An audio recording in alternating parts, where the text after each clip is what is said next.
Hello there, this is Krishna and I welcome you to Physics ज्ञान मुकेश नायक channel. तो बच्चों, आज मैं आपको एक नया चैप्टर सिखाने वाला हूं जिसका नाम है जेनेटिक बेसिस ऑफ इनहेरिटेंस। कौन सा चैप्टर देखने वाले बच्चा?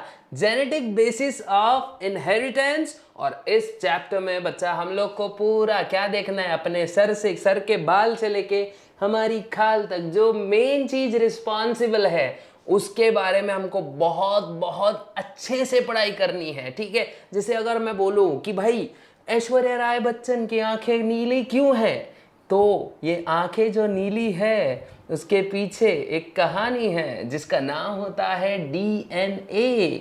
ये डीएनए ही है जो आपके आंखों को रंग देगा, जो आपके खूबसूरत बालों को रंग देगा। ठीक है, वो बात अलग है, किसी किसी को नहीं होते हैं बाल, लेकिन आपके अगर बाल है जबरदस्त तो आपके बालों के पीछे भी है कौन डिपेंडेंट, कौन है इसके पीछे? इसके पीछे है डीएनए।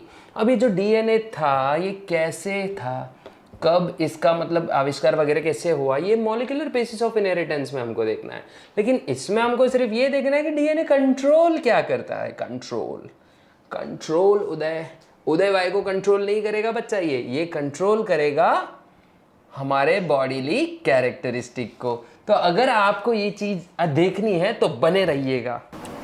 तो अगर आपको इसका पूरा डिटेल्ड डिस्क्रिप्शन चाहिए तो बने रहिएगा इस चैनल पे। जल्दी से जाके फटाफट सब्सक्राइब कर दीजिए चैनल को, और हाँ, लाइक करना मत भूलिएगा अगर वीडियो अच्छा लगे तो। ठीक है, और अगर कुछ डाउट है ना तो कमेंट बॉक्स में डाला करो यार, रुकते हैं हम आपके डाउट के लिए।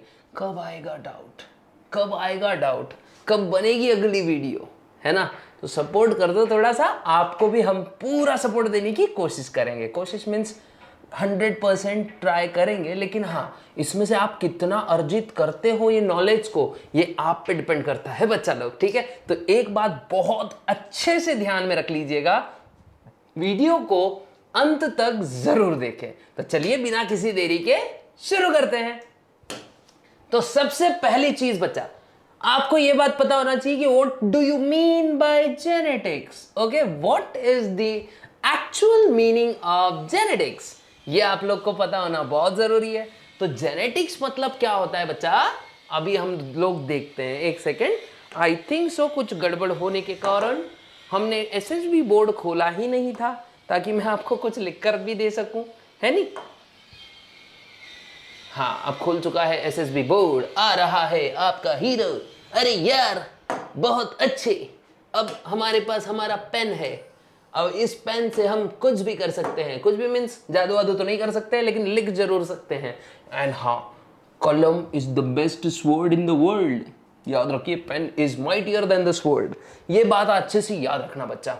ठीक है, तो ट्रांसमिशन ऑफ जेनेटिक इंफॉर्मेशन, देखो इंफॉर्मेशन का ही आदान प्रदान हो रहा है। ठीक है, क्या बोल रहा हूं मैं, मैसेजेस जा रहे हैं इधर से उधर। ठीक है, तो transmission of genetic information from one generation to another generation. क्या बोल रहा हूं मैं, वन जनरेशन से लेके अदर जनरेशन तक जब भी कोई कैरेक्टरिस्टिक ट्रांसफर होते हैं, इसी को हम बोलते हैं इनहेरिटेंस। क्या बोलते हैं बच्चा?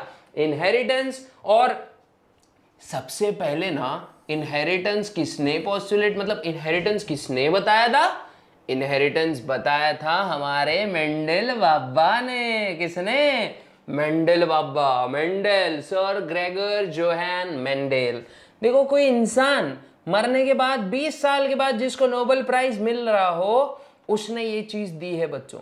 ये इंपॉर्टेंट चीजें हैं। और I think so Mendel ji biology से ज्यादा ताल्लुक नहीं रखते थे शुरुआती दिनों में, लेकिन उनको क्या पता, क्या नहीं भैया, मैं तो बायोलॉजी ही देखूंगा, जेनेटिक्स फील्ड में हमको कुछ करना है, नाम कमाना है। कमा लिए हुजूर ने, हाँ समझ रहे हो, कमा लिया इन्होंने नाम, एकदम मस्त, एकदम रापची तरीके से नाम कमा लिया। उसके बाद इन्होंने बहुत सारे लॉज दिए हेरिडिटी के, ये आप लोग को याद रखना है। अब कुछ तो भी ऐसी चीज होती है बच्चा जो इन कैरेक्टर्स के लिए रिस्पॉन्सिबल होती है। शुरुआत में इसी को उन्होंने कहा गया फैक्टर। क्या कहा बच्चों इसी को उन्होंने? फैक्टर। क्या कहा? वापस से देखो, इसको ही इन्होंने कहा factor. Factor factor factor factor, और यही फैक्टर आगे चल के नाम पड़ा इसका जीन्स। तो क्या होता है gene? Sir the blue stuff which we wear is called as jeans. ऐसा होता है क्या जीन्स? नहीं बच्चा, जीन्स मतलब होते हैं फ्रैगमेंट्स ऑफ डीएनए। क्या बोलेंगे बच्चे इसको? Fragments of DNA. आज अपने को पता है ये लेक्चर नंबर 1 है बच्चों, 01। पिछला वाला भी लेक्चर नंबर 1 ही था, लेकिन शायद कुछ उसमें फ्लॉज दिख रहे थे मुझको, लेकिन इसीलिए फिर मैं सोचा चलो एक नए अंदाज में आपको अच्छे से पढ़ाएंगे। थोड़ी सी एनर्जी भी डाउन थी, लेकिन अब एनर्जी एकदम ना रिचार्ज हो रखे हैं हम लोग, ठीक है? तो रिचार्ज हो गए हैं, और रिचार्जिंग के साथ में आप लोगों ने भी बहुत ही रिचार्जिंग तरीके से, नहीं सॉरी, एनर्जेटिक तरीके से आप लोगों ने बहुत अच्छे से ध्यान देना है। और ध्यान देते देते देते देते क्या करना है पता है क्या? इसको चीजों को लिखना है। छोटे छोटे नोट्स होते हैं बच्चा, क्यूट से नोट्स होते हैं, तो ये क्यूट नोट्स छोटे छोटे कॉपी कर लेने हैं। रास्ते में देते रहूंगा मैं आपको। सफर बहुत लंबा है, देख कर चलो, आगे खंबा है, नहीं जमेगा, है ना? चलो कोई बात नहीं भाई। तो देखो, इन्हीं जीन्स को आगे चल के नाम दिया गया, सॉरी, इन्हीं फैक्टर्स को आगे चल के नाम दिया जीन्स। क्या नाम दिया गया? जीन्स इसको नाम दिया।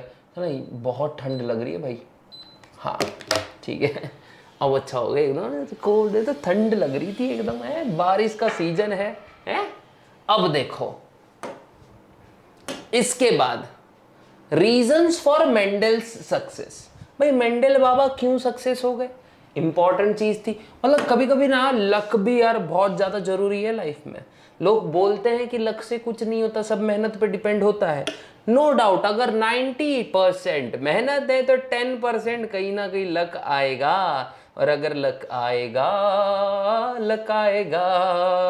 तो अचीवमेंट साथ में लाएगा। ये याद रखना हुजूर, थोड़ा सा लक जरूरी है ना? लेकिन हाँ, लक के भरोसे पूरा बैठ जाओगे तो वाट लग जाएगी, ये बात याद रखना।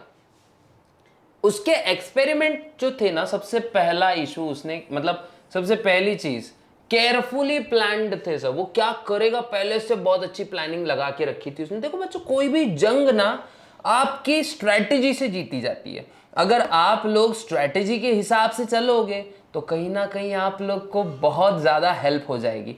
क्योंकि अगर आपको पता है कि बैटल फील्ड में कहां पे दुश्मन छुप सकता है, अब दुश्मन से मेरा मतलब कौन से टाइप का एमसीक्यू आ सकता है, तो आप लोग उस एमसीक्यू को टैकल करने के लिए बहुत अच्छे से प्रिपेयर्ड रहते हो। और अगर आपको पता ही नहीं है सर एमसीक्यू कैसे आएंगे, तो सर भी आपको कैसे बताएंगे? क्योंकि आप लोग ने कोई भी टाइप की स्ट्रैटेजी नहीं प्रिपेयर की थी। और अगर आप लोग स्ट्रैटेजी वाइज जाओगे ना बच्चा, तो स्ट्रैटेजी वाइज धीरे धीरे स्ट्रैटेजी बनेगी।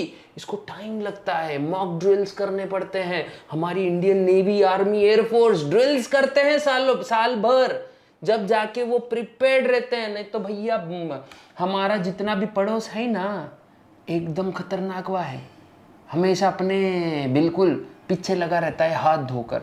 लेकिन उनको टैकल करने के लिए इंडिया के पास एक well prepared full proof plan होता है। इसलिए हम लोग एकदम खुली हवा में, खुली सांस में हवा ले सकते हैं, बोलने वाला था मैं, ठीक है? तो खुली सांस में नहीं, खुली हवा में सांस ले सकते हैं, ठीक है? वैसे ही आपको भी क्या करना है, ये छोटे छोटे पॉइंट्स जो है ना, बहुत अच्छे से माइंड में रखने, स्ट्रैटेजी बनाने की। भाई कहीं से आ सकता है क्वेश्चन, कहीं से आए तो चले धप उड़ा देंगे ससुर को, है कि नहीं? अब देखो, he carefully recorded the number of plants of each type and expressed his results as ratios.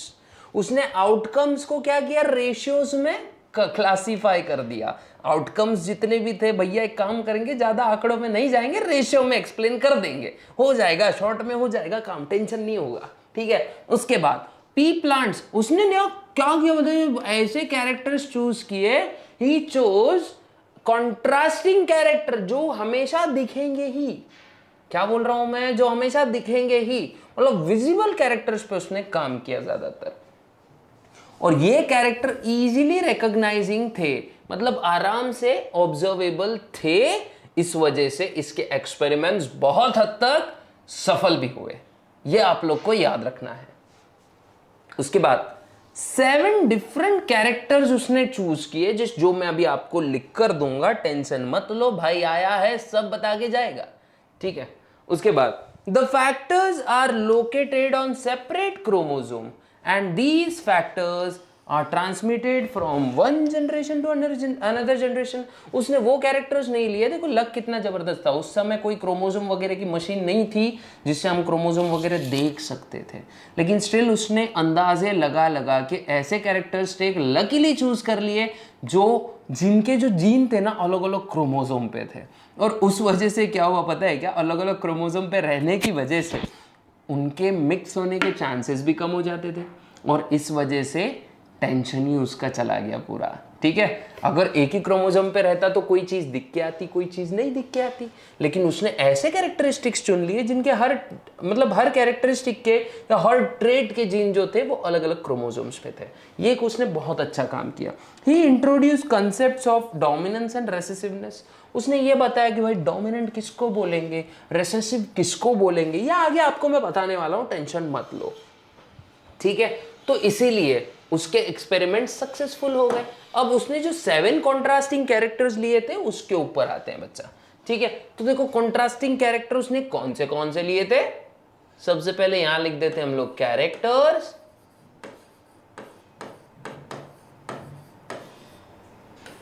फिर लिखते हैं डोमिनेंट, फिर यहां लिखते हैं रेसेसिव।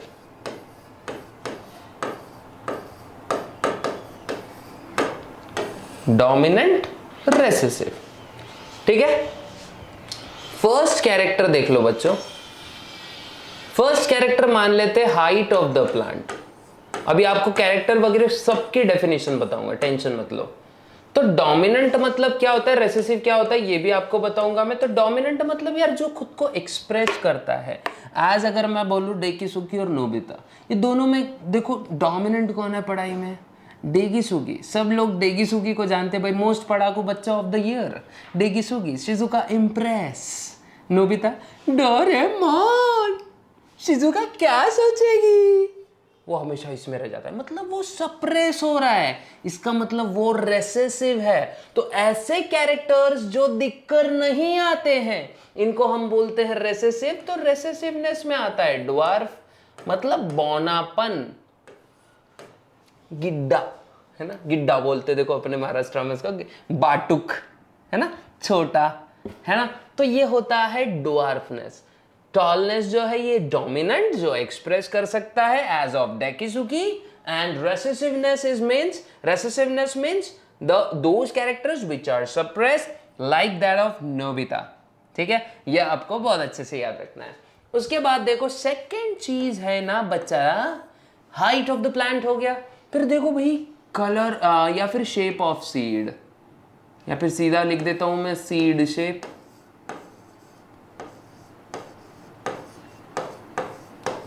सीड शेप में जो डोमिनेंट है वो कौन है, राउंड, मतलब गोल गोल सीड होंगे भैया, एकदम लड्डू जैसे गोल मटोल। उसके बाद रिंकल्ड मतलब झुर्रियां पड़े हुए सीड, है ना। रिंकल्ड मीन्स इन पे आ चुकी है झुर्रियां। अब झुर्रियां हटाना है तो इनको clean and clear face wash से हम लोग करेंगे, क्या कुछ नहीं करेंगे ना, इनका कैसा फेस वॉश करेंगे, फेस ही कहाँ है इनके पास, ठीक है। इसके बाद थर्ड सीड कलर। देखो बच्चों जब सीड इनका सूख जाता है ना, ये अच्छा ये सबसे पहले जान लो, ये पी प्लांट के बारे में बात हो रही है। जो वटाना होता है ना, मटर, महाराष्ट्र में उसको बोलते हैं वटाना, वटन फुटना, ठीक है। जो अपना मटर होता है ना, मटर की फली, तो ये है इसके बारे में डिस्कस हो रहा है। अगर आप लोग मटर के सूखे दाने देखोगे तो वो येलोइश कलर के दिखते हैं, इसीलिए yellow colour is the dominant one.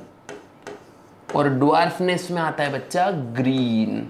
अब देखो जब आप डोमिनेंट ट्रेट बताते हो तो दोनों एक तो कैपिटल होने चाहिए, नहीं तो एक कैपिटल एक स्मॉल होना चाहिए। और जब आप रिसेसिव बताते हो तो उनको दोनों को स्मॉल लेटर से ही डिनोट करना पड़ता है। जैसे टॉल को हम लिखेंगे कैपिटल टी, राउंड को लिखेंगे कैपिटल आर कैपिटल आर। ये प्योर कैरेक्टर्स है बच्चों, ठीक है। अभी हेटेरोजाइगस होमोजाइगस मैं अभी बताने वाला हूँ, टेंशन मत लो। और आप लोग को आता भी होगा ये चीज शायद। ये कैपिटल वाई कैपिटल वाई। ये अब स्मॉल डी लिखे क्या सर? नहीं, स्मॉल टी लिखेंगे। सर स्मॉल आर लिखे? यस बिल्कुल, स्मॉल आर। सर क्या लिखे? स्मॉल जी? नहीं, स्मॉल वाई। ऐसे आपको डिनोशंस मतलब डोनेट नहीं बोल सकते, डिनोट करना है, सिंबलाइज बोलेंगे जिसको, ठीक है। फिर बाद में आएगा भैया पॉड कलर। पॉड कलर में बच्चों देखो ग्रीन, हरी फल्ली होती है ना, छिलका हरा होता है ना हमेशा, तभी देते ना अपन। येलो छिलके को तो हम बोलते चल बोल भाग ऐसे, ठीक है। Capital G. और येलो कलर कौन सा होता है इसमें? ये रेसेसिव होता है पॉड में। जो छिलका होता है ना मटर फल्ली का ऊपर का छिलका, वो बात कर रहा हूं मैं। तो ये आता है स्मॉल जी। अब देखो पॉड का शेप,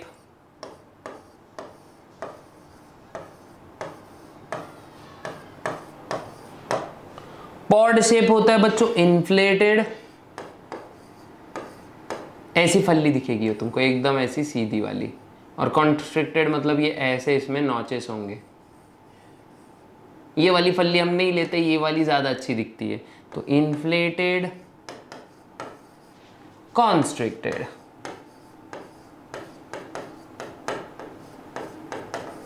इन्फ्लेटेड कॉन्स्ट्रिक्टेड। इन्फ्लेटेड के लिए क्या करेंगे? कैपिटल आई ले लेंगे। और कॉन्स्ट्रिक्टेड के लिए स्मॉल आई, है ना। उसके बाद में 6th फ्लावर कलर।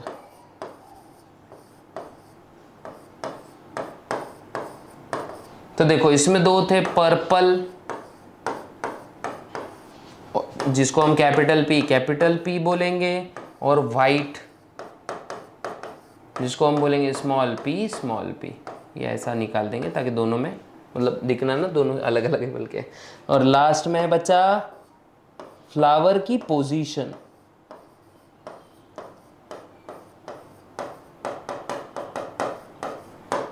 एक है एक्सियल, मतलब जो मेन स्टेम है ना, स्टेम के नजदीक फ्लावर होगा। और एक है टर्मिनल, है ना। तो इतने, तो कैपिटल ए स्मॉल ए, इसका स्क्रीनशॉट आप ले सकते हो बच्चों, बहुत अच्छे से ले लो इसका स्क्रीनशॉट। तो शायद यहां तक आप लोग को समझ गया रहेगा, इसके स्क्रीनशॉट भी आप लोग ने बहुत अच्छे से निकाल लिए होंगे। तो अब जो देखेंगे ना बच्चा, वापस से चलते हम लोग अपने ख्वाबों की दुनिया में। तो देखो, अब देखो रीजन तो हम लोग ने पढ़ लिए मेंडल के क्या थे। अब देखेंगे इंपॉर्टेंट टर्मिनोलॉजीज। क्या देखते हैं बच्चे?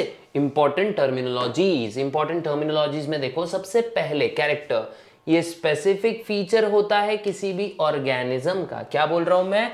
किसी भी ऑर्गेनिज्म का कोई स्पेसिफिक फीचर होता है, उसको कैरेक्टर बोलते हैं। जैसे फॉर एग्जांपल हाइट ले लो, किसी बंदे की हाइट है, किसी इंसान की हाइट है, किसी इंसान की नहीं बोलेंगे, इंसान की हाइट है, ठीक है। तो भाई हाइट बड़ी है छोटी है कैसी है वो मैटर नहीं करता है, हाइट एक फीचर है। जैसे मोबाइल में खरीदने जा रहा हूं, और मोबाइल खरीदने में रैम एक फीचर है। अब रैम कितना होगा? वो होगा ट्रेट, मतलब उस रैम के कितने वेरिएंट्स होंगे, ठीक है। उसी से बनता है ट्रेट का डेफिनेशन।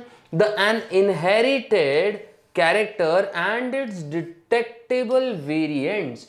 तो किसी कैरेक्टर्स के कितने वेरिएंट्स पढ़ते हैं, यही होता है उसका ट्रेट। इंपॉर्टेंट चीज याद रख लो, यही होता है उसका ट्रेट, कि किसी कैरेक्टर के कितने वेरिएंट्स होते हैं। जैसे हाइट में हमने पी प्लांट में देखा ना, एक डोमिनेंट टॉल था और एक रिसेसिव ड्वार्फ था। तो tall and dwarf are the two traits of the particular character called as height. तो हाइट के हुए दो वेरिएंट्स, सबसे पहले तो हुआ क्या? टॉलनेस, एंड सेकंड हुआ ड्वार्फनेस, ठीक है। ये अच्छे से याद रखा जाए। उसके बाद में फैक्टर, ये होता है बच्चा unit of heredity. A particle present in the organism which is responsible for inheritance, जिसको हम जीन बोलते हैं, ठीक है। ऐसा एक पार्टिकल, ऐसा कुछ चीज जो किसी ऑर्गेनिज्म में होता है जो इनहेरिटेंस के लिए रिस्पॉन्सिबल है, इसी को हम कहेंगे बच्चा फैक्टर, और फैक्टर को ही कहा जाता है जीन।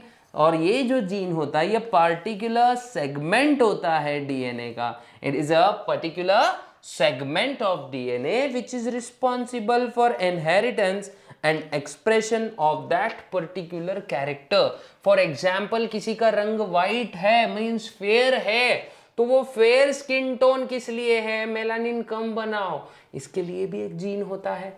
कोई थिन है, मसल्स में मायोस्टैटिन इनहिबिटिंग जीन होता है जो अपनी मसल ग्रोथ को कंट्रोल करता है, तो ये जीन रिस्पॉन्सिबल है। देखो जीन बहुत खतरनाक चीज है, इसमें ऊपर नीचे थोड़ा भी कुछ आ गया ना तो लगभग अपनी वाट लग गई, समझो, समझ रहा है ना।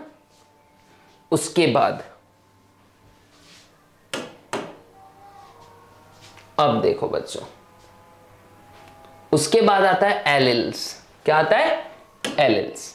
क्या होते हैं एलिल्स? देखो ये होते हैं the two or more alternate forms of gene for a given factor are called as alleles of each other. For example देखो, जब भी क्रोमोसोम्स ना हमेशा पेयर में रहते हैं, ये याद रखना। मान लो ये क्रोमोसोम है और ये क्रोमोसोम है, ठीक है, ये दो क्रोमोसोम है, तो इसके ऊपर जो कैरेक्टर्स के लिए, मतलब ये दोनों के ऊपर क्या होगा, वो कैरेक्टर्स के लिए, फॉर एग्जाम्पल अगर मैं बताऊं, एक सेकेंड ना, इसमें अपन देखते हैं, मैं आपको डीएनए के हिसाब से बताऊं ये चीज। हाँ, मान लेते हैं कि ये चिंटू नाम का एक शख्स है जिसके हाथ में डीएनए, और ये डीएनए के कुछ जीन्स है बच्चों। देखो मैं यहाँ पे डार्क कलर से बताता हूँ इसको, कुछ डिफरेंट कलर टोन से बताता हूँ, तब आपको थोड़ा सा समझेगा भी इसमें। मान लो आयरन मैन का आर्क रिएक्टर इसके आ गया पास में भाई। देखो अभी ये है, मान लेते ब्लू से एक डॉट बता देते हम लोग यहाँ पे, ये एक, मान लो ये पूरा का पूरा एक जीन है, ठीक है। ऐसे एक्चुअली ऐसे तो होता नहीं है, लेकिन स्टिल आपको जस्ट समझ जाना चाहिए, उसके हिसाब से मैं बता रहा हूँ। मान लो ये पूरा का पूरा एक जीन है, और उसके सामने भी आएंगे ना, ठीक है। तो मान लेते इसको हम ब्लू टोन दे देते हैं, ये और ये, और ब्लू के लिए येलो टोन दे देते हैं, ये, ओके, ये दो तो हो गए, ठीक है। और रेड के लिए मान लेते हैं ब्लैक दे देते हैं, रेड और ब्लैक वैसे भी सूट होता है बहुत। मान लो ये एक पूरा जीन है, ठीक है, इसका ही एक अल्टरनेट फॉर्म अगले सेगमेंट पे होगा, और इसी को कहा जाता है allele, alternate forms of gene. क्या बोलते हैं? Alternate forms of gene. ये आप लोग को याद रखना पड़ेगा बच्चा, ठीक है। तो जीन क्या होते हैं? Alternate forms of, sorry, alleles क्या होते हैं? Alternate forms of gene. अब देखो यही जीन दो टाइप के निकलेंगे, एक तो डोमिनेंट होंगे, नहीं तो रेसेसिव होंगे। तो एलिलोमॉर्फ में जो डोमिनेंट होता है वो कौन होता है बच्चा? एलिलोमॉर्फ में डोमिनेंट वो होता है जो खुद को एक्सप्रेस करता है, an allele that expresses its trait even in the presence of an alternative allele, इसी को बोलते हैं हम लोग इवन इन हेट्रोजाइगस कंडीशन, इसी को हम लोग बोलेंगे डोमिनेंट। अब मेरे को एक बात बताओ, सिंपल सी, कैपिटल टी और स्मॉल टी, ये दो एलिल्स है ना, दो डिफरेंट काइंड्स ऑफ एलिल्स है, तो इसमें से स्मॉल टी ये डोमिनेंट है, कैपिटल टी डोमिनेंट है और स्मॉल टी रेसेसिव है। तो रेसेसिव मतलब मैंने पहले ही बताया था ना, वो उसका इफेक्ट दब जाएगा। क्या बोल रहा हूं मैं? उसका इफेक्ट दब जाएगा, और यही होता है डोमिनेंट एलिलोमॉर्फ, जो दूसरे एलिल के इफेक्ट को दबा दे। मतलब भैया नोबिता के बदले डेकिसुकी ज्यादा फर्स्ट प्रेफरेंस हो सकती है, बिकॉज डेकिसुकी का इन्फ्लुएंस ज्यादा है एज कंपेयर टू नोबिता। पढ़ाई में बोल रहा मैं, शिजुका के लिए नहीं, ठीक है। तो डेकिसुकी को सब पसंद करते हैं बिकॉज उसका इफेक्ट नजर आता है, इवन दूसरे स्टूडेंट्स में भी वो हट के नजर आएगा। लेकिन हमारा नोबिता हर इसमें डोरेमोन डोरेमोन हमेशा, या तो जियान और सुनियो को देख लो, जियान मतलब ऐसा डोमिनेंट है ना, हे नोबिता है सुनियो, तो लगे सुनियो उसके तुरंत क्या बोलता, हाँ जियान मुझे मारेगा, बहुत ज्यादा मारेगा, है ना। तो ये क्या होता है, जियान मतलब सुनियो डर रहा है जियान से, इसका मतलब सुनियो का इफेक्ट कम है, जियान बहुत ज्यादा प्रभावशाली व्यक्ति है, इसका मतलब वो डोमिनेंट है, भले पीटता रहता है सबको, छपरी है एक नंबर का, लेकिन दूसरों से मुकाबले ताकत में वो डोमिनेंट है। तो अगर मैं ताकत में, स्ट्रेंथ में अगर करूं कंपेयर, तो डोमिनेंट कैरेक्टरिस्टिक क्या हुआ, पावरफुल, और रेसेसिव क्या हो गया, वीक। समझ रहा है ना, स्ट्रेंथ में तो दो दो वेरिएंट्स कैसे आए, एक स्ट्रांग होगा और एक वीक होगा। तो ऐसे ही डोमिनेंट मतलब जो खुद को एक्सप्रेस करता है, मतलब स्ट्रांग खुद को वीक के प्रेजेंस में भी खुद को वो एक्सप्रेस करेगा, इसका मतलब वो डोमिनेंट हुआ। ठीक है, तो देखो बच्चों बहुत सारे एग्जाम्पल्स हैं। उसके बाद फैक्टर तो हमने देख लिया। रिसेसिव किसको बोलेंगे, the allele which is not expressed in the presence of an alternative allele. जैसे अगर मान लो सोनी और जियान को रख दिया हमने, जियान नो डाउट उठकर दिखेगा, क्योंकि एक तो वो हेल्दी है, उसके बाद में वो पावरफुल है, उसके बाद में वो बहुत ज़्यादा भद्दे किस्म का गाना गाता है जो कि सबको हिला के रख देता है, मतलब सबको बेहोश, लिटरली भैया कान में तो जीला हिला दे पूरा, है ना, ऐसा खतरनाक गाना वो गाता है। इसलिए वो एक बहुत ज़्यादा टेंशन वाली बात है, मतलब वो डोमिनेंट है, और दूसरे वाले पूरे के पूरे रेसेसिव हैं, इसीलिए वो सब उसके इफेक्ट्स दब जाते हैं। तो रेसेसिव मतलब सोनियो हो गया, डोमिनेंट मतलब जियान हो गया। तो देखो जी मतलब रेसेसिव, सोनियो का इफेक्ट दब जा रहा है ना, मतलब सोनियो को कौन देखेगा स्ट्रेंथ के मामले में। तो इस हिसाब से ही जो रेसेसिव होते हैं, जैसे ड्वार्फनेस, ये इसका इफेक्ट दब जाता है, बहुत कम नजर आएगा, और ये भी होमोजाइगस कंडीशन में ही नजर आएगा। अब इसी से क्वेश्चन पड़ेगा ना, सर होमोजाइगस क्या, हेट्रोजाइगस क्या, तो वही हम लोग अभी डिस्कस करेंगे। इसको एक बार इसके सबके डेफिनेशन का स्क्रीनशॉट ले लो बच्चों, ठीक है, ताकि आपको बहुत ज्यादा हेल्प मिलेगी।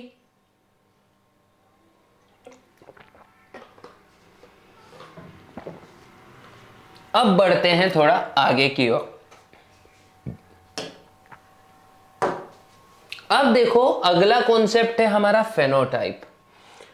कोई भी ऑर्गेनिज्म बाहर से दिखता कैसे है, यही होता है उसका फिनोटाइप। बच्चों क्या बोल रहा हूं मैं, बाहरी सुंदरता।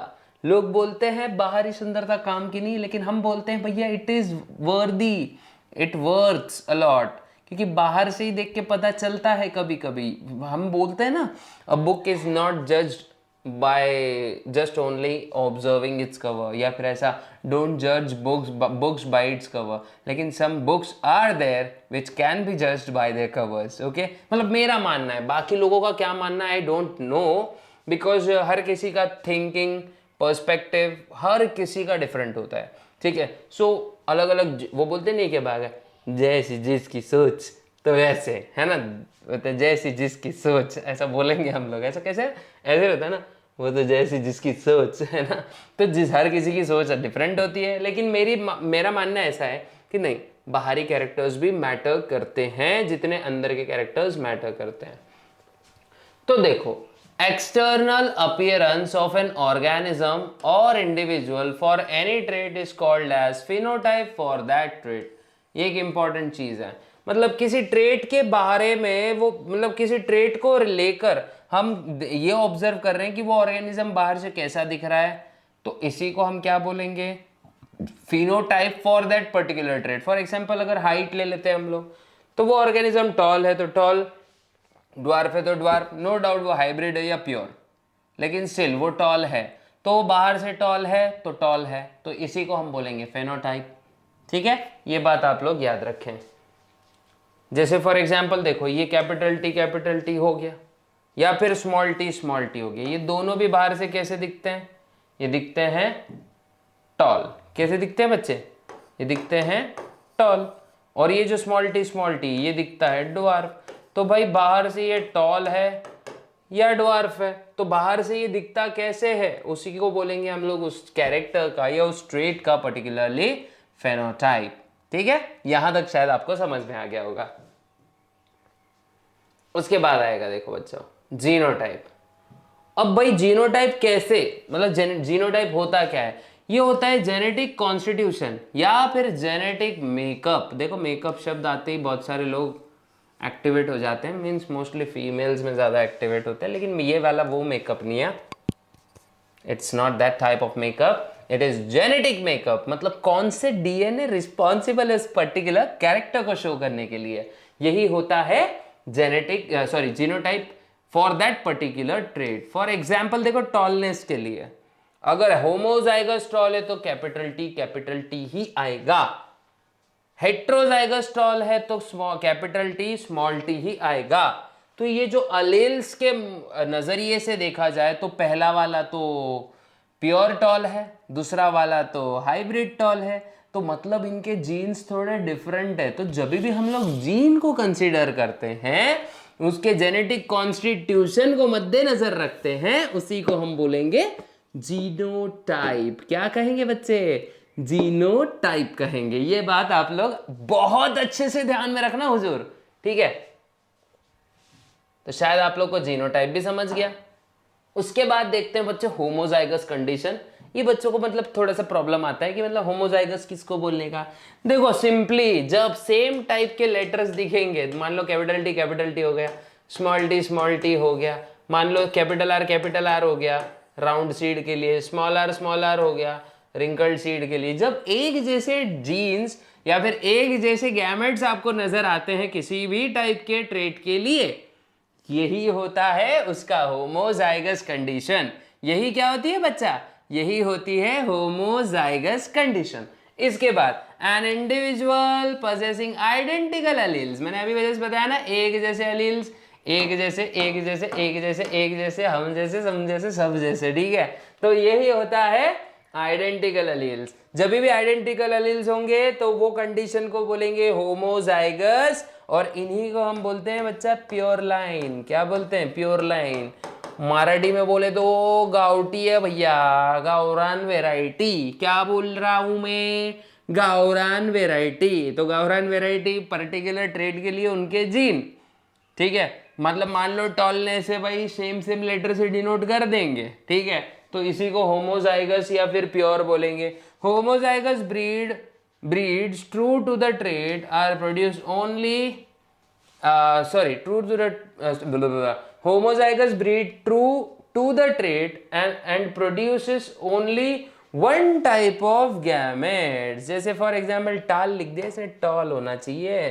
तो देखो टॉल को कैसे कैपिटल टी से मतलब एक ही टाइप के गैमेट से प्रूव हम लोग शो करेंगे, जो कि होगा कैपिटल टी, और स्मॉल टी से भी एक ही गैमेट आएगा जो कि होगा स्मॉल टी, है ना? तो दिख रहा है ना, जब भी गैमेट्स बनेंगे तो इसमें से एक ही टाइप का गैमेट बनेगा। जब भी गैमेटोजेनेसिस होगा तो एक ही टाइप का गैमेट वहां से रिलीज होगा, और ये आप लोग को समझना चाहिए बहुत बहुत अच्छी तरीके से, ठीक है?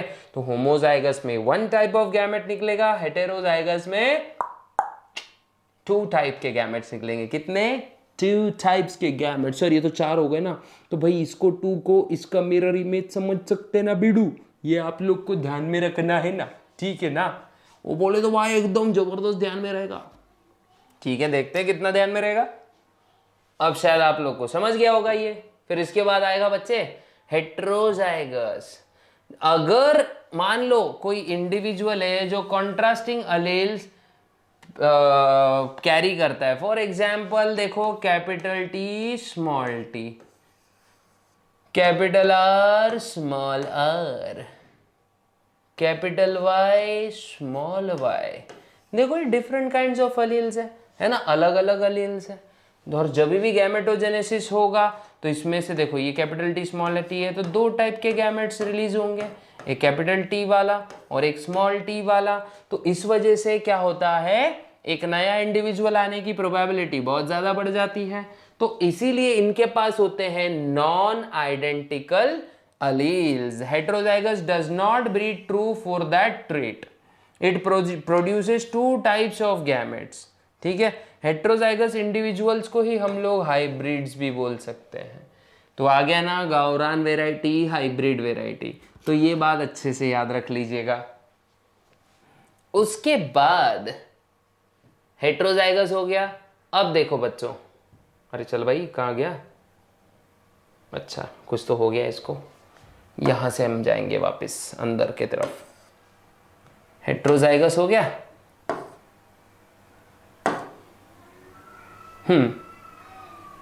अब आता है बच्चों F1 जनरेशन। ठीक है, F1 जनरेशन देखते हैं। F1 जनरेशन क्या होती है? पहले तो इसको मेरे को डिलीट करना पड़ेगा ऐसे, फिर इधर पे आना पड़ेगा और फिर यहाँ से इधर जाना। कभी कभी होता है यार, माइक्रोसॉफ्ट पावर पॉइंट का बहुत ही अनप्रेडिक्टेबल मामला होता ही है। तो देखो ये होता है बच्चा फर्स्ट फिलियल जनरेशन। ये बात देख लो, फर्स्ट फिलियल जनरेशन।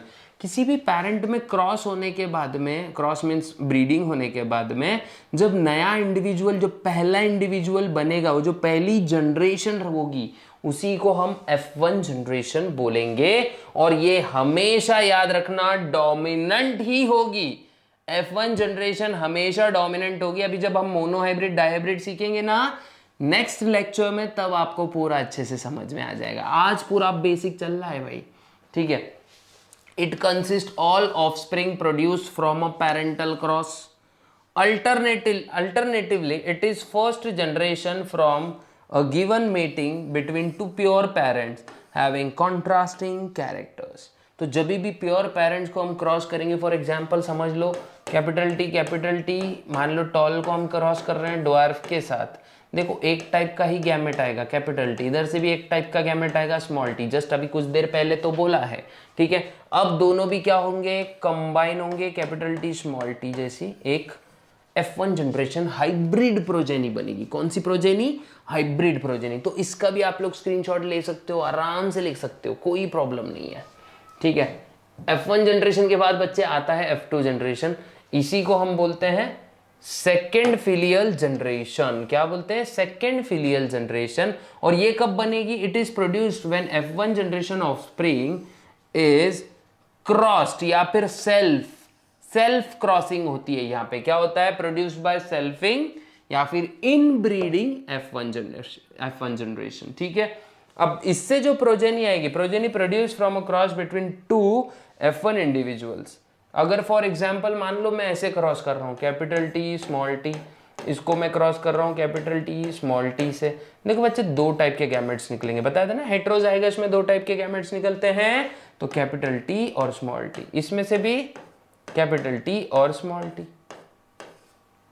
अब जब भी इनका हो जाएगा क्रॉस, तो देखो क्या बनेगा, capital T small T, sorry capital T, ये कैपिटल टी होना चाहिए, इसको कट कर देते, कैपिटल टी, फिर इसको इससे क्रॉस कर रहे हैं कैपिटल टी स्मॉल टी, फिर इसको इससे क्रॉस कर रहे हैं कैपिटल टी स्मॉल टी, और लास्ट में बन रहा है स्मॉल टी। ठीक है, तब जाके रिसेसिव कैरेक्टर नजर आएगा, और यही होता है F2 जनरेशन। तो बच्चों आज का लेक्चर अगर आपको प्रॉपर तरीके से समझ में आ गया होगा तो प्लीज़ जाए फटाक से लाइक शेयर सब्सक्राइब करें। इसके बाद आपको इसी एनर्जी के साथ लेक्चर्स देने की मैं फुल प्रूफ कोशिश करूंगा। और देखो यार, हमेशा कैसे कभी कभी तबीयत भी ख़राब होती है, कभी कभी गला ख़राब हो जाता है, कभी कभी हम डिसमूड होते हैं, कभी कभी डिप्रेस्ड भी होते हैं, और कभी कभी बहुत ज़्यादा प्रफुल्लित होते हैं, मतलब बहुत ज़्यादा हैप्पी भी होते हैं। हैप्पीनेस और डिप्रेशन का कोई दूसरा रीज़न नहीं है, पहले ये समझ लो। इसका सिर्फ एक ही रीज़न होता है कि समटाइम्स होता है ना कि हम लोग चाहते कुछ और है, हो कुछ और जाता है, तो उस वजह से थोड़ी सी प्रॉब्लम्स आती हैं। तो इस वजह से क्या है, कभी कभी एनर्जी कम ज़्यादा एनर्जी का फ्लो उतना नहीं रहता, लेकिन स्टिल मैं पूरा कोशिश करूँगा कि आपको एकदम एनर्जेटिक तरीके से पूरे के पूरे लेक्चर्स दे पाऊँ। अगर लेक्चर अच्छे से लगा, समझ में आ गया है, तो कृपया लाइक शेयर सब्सक्राइब जरूर करें हमारे चैनल को। मिलते हैं ऐसे ही इंटरेस्टिंग नेक्स्ट वीडियो में, तब तक के लिए गुड बाय, गुड लक, जय हिंद, वंदे मातरम।